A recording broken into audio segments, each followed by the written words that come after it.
Blessed Sunday, Church. Morning. Okay. Ang aking scripture for today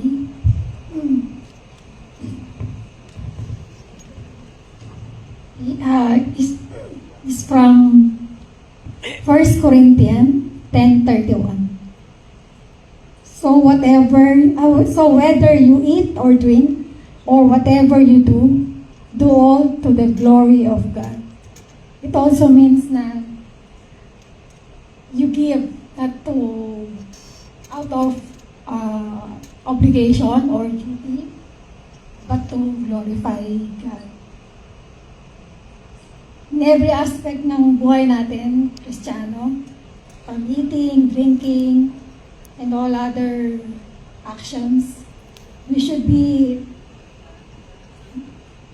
done with the ultimate goal of honoring and glorifying God, recognizing His sovereignty over everything. And this also includes sacrificing personal freedoms. What are those personal freedoms? First is the autonomy or self-determination. It means na the capacity to control one's own life. Yung decision natin nagbabase sa ating values. The second one is liberty from restraint. It means freedom from being unduly influenced or controlled. The other one is exercise of rights. Expressing of opinions to. And then responsibility, respect the rights and freedom of others. Grateful ako for today kasi nakarating ako, even though may mga hindrances and circumstances. Kagabi, not feeling well talaga.